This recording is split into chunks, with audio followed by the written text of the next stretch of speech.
اللهم صل وسلم وبارك على سيدنا محمد وعلى اله واصحابه وسلم. ازيكم حبايبي؟ عاملين ايه؟ يا رب تكونوا بخير. صلوا على النبي واستغفروا ربنا، وما تنسوش اللايك والشير. اشتركوا في القناه وفعلوا زر الجرس عشان يوصلكوا كل الفيديوهات بتاعتي. اللي مش عارفني، انا ام عمر، بعمل اكل بيتي، اكل مستوي واكل جاهز على التسويه وكل التفريزات، وكمان كل المصنعات من اللحوم ومن الفراخ، الكفتة والبرجر وكفتة الرز والبانيه وكل حاجة يعني، والشيش طاووق والصدور بقى متبلة يعني بانيه مخلي، كل حاجة. أي حاجة من التفريزات متاحة. البانيه اللي احنا يعني شغالين فيه، ان شاء الله انا هنزل لكم الطريقة بتاعت التتبيلة. وتتبيلة سهلة جدا جدا، لو اي حد ممكن يعملها. مش شرط، لو حد مش عايز يشتري جاهز ممكن يعمله في البيت، سهل جدا جدا. كان زمان حبايب قلبي البانيه بيتعمل بيض لوحده وبقسماط ودقيق وكلام من ده. دلوقتي كل حاجة بتتحط على بعضها. دي مية بصل وده حليب.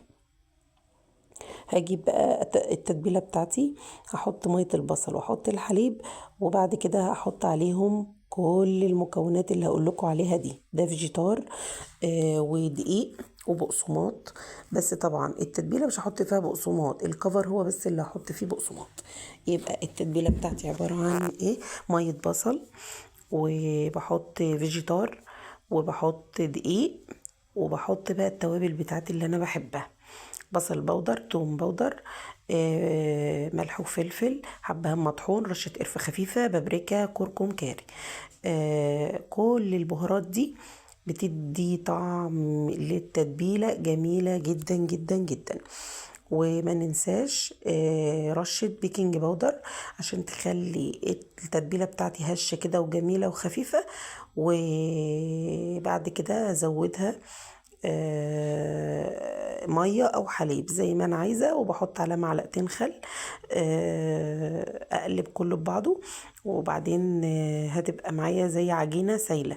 انزل فيها القطع البانيه بتاعتي، انا ببيته ليله وبعد كده بشتغل فيه. خدوا بالكم، كل ما تبيتوا البانيه او تسيبوه في التتبيله دي بيشرب التوابل، وميه البصل بتبان في الطعم بتاع البانيه. حد فيكم عايز يحط عليه بيض يكسروا عليه بيض عادي. انا يعني على حسب الزبون. لو عاوز عليه بيض يعني بانيه بالبيض بعمل. لو من غير بعمل. في ناس عندها حساسية من البيض، فمش كل الناس بتبقى عايزاه بانيه محطوط عليه بيض. وطبعا ده الكفر بتاعي عبارة عن دقيق وفيجيتار وبقسماط، والتوابل اللي انا حطيتها في التتبيله هرجع احط منها هنا تاني. وبحط بقى نشا، وبحط كمان رشه بيكنج باودر ما ننساهاش. بكيسه كله في اكياس كده، وبحطه بقى عندي بشتغل منه. يعني بجيب كميه كبيره وبعد كده اجهزها واكيسه في اكياس واشتغل منه بقى، اطلع على قد ما انا محتاجه كيس بكيس كده. بعد كده اخد البانيه بتاعي ببصمه كويس جدا. اشيله بقى من التتبيله السايله اللي انتوا شفتوها زي العجينه السايله دي. بيكون شرب كويس جدا ومتغلف كده بكل حاجه. انا بوريها لكم اهي. دي العجينه السايله او التتبيله اللي ببيت البانيه فيها. بعد كده باخد قطعه البانيه واحطها في الكفر الناشف اللي انتوا شفتوه، اللي هو عباره عن زي ما قلت لكم دقيق ونشا وفيجيتار وبقسماط والتوابل ورشه بيكنج باودر. والملح ما بزودش ملح كتير، لان كل الحاجات اللي انا حطاها بتبقى عليها ملح خفيف. يعني الفيجيتار عليه ملح، البقسماط عليه ملح، البصل البودر والثوم بودر عليهم ملح. فبكون مراعيه نسبه الملح اللي انا بجهز بيها يعني الحاجه. المهم بعد كده بقى اخده اظبط البانيه بتاعي، اديله الكفر الحلو المتين، وبعد كده ارصه بين كل طبقه كيس او ورق زبدة على حسب. وبعد كده بدخله بقى الفريزر يتشمع ويتجمد كويس، وتاني يوم ممكن اطلع منه عادي. انا بقى هغلفه واحط اللوجو، وبعد كده هفرزه. صلوا على النبي حبيب قلبي. وما تنسوش اللايك والشير. شيروا الفيديو وادخلوا بقى على الصفحة بتاعت الفيسبوك. شرفوني بالمتابعة، برضو اسمها عمايل بيتي. وكمان لي حساب على التيك توك اسمها اسم الحساب بتاعي برضو عمايل بيتي.